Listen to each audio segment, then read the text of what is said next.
नमस्कार दोस्तों। Bharat champions trophy का खिताब तीसरी बार जीत चुका है। यह सबसे ज़्यादा बार जीता गया कोई खिताब है। इससे ज़्यादा चैंपियंस ट्रॉफी का खिताब किसी भी टीम ने नहीं जीता है। हम इस वीडियो में बताने वाले हैं कि भारत कहां पर हारते हारते बचा, न्यूजीलैंड ने कहां पर मैच गंवाया, कौन से ऐसे टर्निंग पॉइंट रहे जहां से मैच इधर से उधर हो गया। इस वीडियो में हम आगे बताएंगे कि कौन कौन से ऐसे पॉइंट थे, कौन कौन से ऐसे मूवमेंट थे जहां पर मैच एक पलड़े से दूसरे पलड़े की तरफ जाता रहा और अंत में भारत जीत गया। मेरा नाम है दीपक और हम सब देख रहे हैं YouTube channel DK zone. Match start होता है रोहित शर्मा के लगातार 12वीं बार टॉस हारने से। न्यूजीलैंड के कप्तान सेंटनर ने सोचा कि भारत को पहले गेंदबाजी कराई जाए, वो पहले बल्लेबाजी करें और एक सम्मानजनक टोटल स्कोर बोर्ड पर खड़ा करें जिससे भारत पर मनोवैज्ञानिक दबाव आ जाए। फाइनल मैच है, चैंपियंस ट्रॉफी आईसीसी का बहुत ही प्रतिष्ठित टूर्नामेंट है जिससे भारत को दबाव में लाया जा सके। दूसरी तरफ ये भी था कि उनके पास स्पिनर्स थे, उनके पास फास्टर्स भी थे, बॉलिंग उनकी अच्छी थी, बैटिंग भी अच्छी थी। पहली बार वो चेज करते हुए हार गए थे, तो उन्होंने सोचा कि इस बार हम पहले बल्लेबाजी करें और भारत को एक अच्छा टारगेट दें। इसकी शुरुआत रचिंद्र रविंद्रा और उनके दूसरे ओपनर यंग ने अच्छी शुरुआत दी। शुरुआत में उन्होंने अच्छी धुआंधार बल्लेबाजी की क्योंकि भारत के पास शमी के अलावा कोई दूसरा क्वालिटी फास्ट बॉलर नहीं था। इसके बाद भारत ने देखा, रोहित शर्मा ने बहुत ही चालाकी से कप्तानी की और उन्होंने देखा कि फास्ट बॉलर्स की पिटाई हो रही है, स्पिनर्स को ले आए। स्पिनर्स में भी रचिंद्र रविंद्रा जो बहुत ही शानदार लय में खेल रहे थे, उन्होंने सोचा कि इसी तरीके से स्पिनर्स को भी पीटा जाए। उनका एक कैच भी छूटा, शॉट मिस हो रहे थे क्योंकि स्पिनर्स को खेलना बहुत आसान नहीं था जितनी आसानी के साथ वो फास्ट बॉलर्स को खेल रहे थे। यहीं पर गलती हुई। श्रेयस अय्यर ने भी एक कैच छोड़ा, मोहम्मद शमी ने भी एक कैच छोड़ा, लेकिन रविंद्र ज़्यादा फायदा नहीं उठा पाए और 37 रन बनाकर आउट हो गए। इसके बाद भारतीय स्पिनर्स ने मैच पलट कर रख दिया। विलियमसन और उसके बाद मिचेल स्लो खेले। उसके बाद फिलिप्स और मिचेल ने शानदार शुरुआत की, पारी को रीडेवलप किया, लेकिन इस पार्टनरशिप को बनाने के चक्कर में रन रेट बहुत ही डाउन हो गया जो भारत चाहता था। इसके बाद भारत की मैच में वापसी हो गई। स्पिनर्स ने शानदार गेंदबाजी की और भारत मैच में आ गया।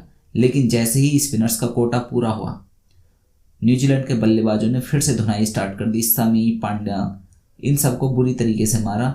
बाद में ब्रेसवेल के शानदार 40 बॉलों में 53 रन की बदौलत न्यूजीलैंड ने 251 रन का सम्मानजनक स्कोर खड़ा कर दिया। हालांकि ये स्कोर बहुत ज़्यादा नहीं था, लेकिन ये स्कोर बहुत कम भी नहीं था। ये इतना स्कोर था कि जिस पर फाइट करी जा सकती थी और ये इतना भी स्कोर नहीं था कि बहुत ही आसानी से बनाया जा सके। और दूसरी तरफ ये एक आईसीसी इवेंट का फाइनल था जिसका अपने ऊपर ही एक बहुत ही मनोवैज्ञानिक दबाव होता है। इसके बाद भारतीय ओपनर्स बल्लेबाजी करने आए। रोहित शर्मा वो भी एक माइंड गेम खेल रहे थे कि न्यूजीलैंड के पास जो 3 फास्ट बॉलर्स हैं, इन पर ज़्यादा से ज़्यादा रन बनाए जाएं। मैट हेनरी की अनुपस्थिति में उन्होंने सोचा कि जो उनके पास क्वालिटी पेस अटैक था वो भी नहीं है, उन्होंने दूसरी बॉल पर छक्का लगा दिया, जिससे क्या हुआ कि न्यूजीलैंड के फास्ट बॉलर्स की लाइन लेंथ बिगड़ गई और रोहित शर्मा ने बहुत ही शानदार शुरुआत दी। पहले विकेट के लिए 105 रन की पार्टनरशिप हुई, लेकिन मैच किसने पलटा? उसके बाद स्पिनर्स आए, मैच पलटा न्यूजीलैंड की फील्डिंग ने। फिलिप्स ने जो शुभम गिल का बहुत ही शानदार उड़ते हुए कैच लिया। उसके बाद विराट कोहली, उन्होंने सोचा, भारत कुछ आत्मविश्वास में आ गया, इस तरीके से आ गया कि चलो मैच तो हमारी झोली में ही आ गया, इसलिए विराट कोहली थोड़ा सा लेजी दिखे और वो भी आउट हो गए। भारत बिल्कुल मैच में फंसता हुआ दिख रहा था। इसके बाद स्पिन का जादू चलता रहा। ब्रेसवेल और सेंटनर ने रनों पर बिल्कुल रोक लगा दी। इसी चक्कर में जब रोहित शर्मा बहुत ही शानदार स्पीडी बैटिंग कर रहे थे और वो एक एक रन के लिए तरस रहे थे, तो उनका संतुलन बिगड़ गया, उनका माइंड एकदम से ब्लॉक हो गया। उन्होंने आगे बढ़कर शॉट मारने की कोशिश की और स्टंप आउट हो गए। यहाँ पर भारत की नैया बिल्कुल डगमगा गई थी। 122 रन पर उनके 3 विकेट आउट हो गए। यहाँ पर अगर 1-2 विकेट और गिर जाता तो भारत वहीं पर काम खत्म हो सकता था, लेकिन उसके बाद फिर से मैच ने पलटा मारा। श्रेयस अय्यर के साथ अक्षर पटेल ने शानदार पार्टनरशिप की और भारत को एक बार फिर से मैच में ले आए। भारत कहाँ एक तरफ फिर आसानी से जीतता हुआ नजर आ रहा था, लेकिन तभी श्रेयस अय्यर थोड़ा सा जल्दबाजी करने के चक्कर में कैच आउट हो गए। वो 48 रन बनाकर आउट हुए। ये एक ऐसे प्लेयर हैं जो हर मैच में चले, लेकिन किसी मैच में बहुत बड़ा स्कोर नहीं किया, लेकिन जो भी किया बहुत ही वैल्यूबल किया। उसके बाद फिर राहुल आए। राहुल की फॉर्म को देखते हुए तो लग ही नहीं रहा था कि वो 5वें या 6ठे नंबर पर बल्लेबाजी करने के लिए आए हैं। उन्होंने रही सही कसर पूरी कर दी। अक्षर पटेल जमे, अच्छा रन बनाया, भारत को मुश्किल हालातों से निकाला, लेकिन जहां पर उन्हें फिर मैच को ख़त्म करना था, वहां पर वो फिर फिसल गए और आउट हो गए। हार्दिक पांड्या और केएल राहुल ने पिछले सेमीफाइनल मैच की तरह ही भारत को विजयी बनाया। उसके बाद हार्दिक पांड्या भी आउट हुए। उसके बाद फॉर्मेलिटीज रह गई थी जिसे रविंद्र जडेजा और राहुल ने पूरा कर लिया। तो हम बात आते हैं मुद्दे पर कि न्यूजीलैंड ने कहाँ पर गलतियाँ की। न्यूजीलैंड ने जो गलती की वो ये थी कि उनके पास स्पिन अटैक नहीं था। उन्होंने 3 फास्ट बॉलर्स खिलाए। पता था कि स्पिन विकेट है, एक और स्पिनर को टीम में जगह दे सकते थे। उन्होंने जो एक्स्ट्रा नेथन स्मिथ नाम के बॉलर लिए थे, उन्होंने कुल मिलाकर 2 ही ओवर डाले और उसमें 22 रन कूटे। अगर हम कोई एक स्ट्राइक बॉलर लें और उससे 2 ही ओवर की बॉलिंग कराएं तो वो कहीं भी जस्टिफाई नहीं करता। एक स्पिन ट्रैक पर 2 ही क्वालिटी स्पिन बॉलर थे।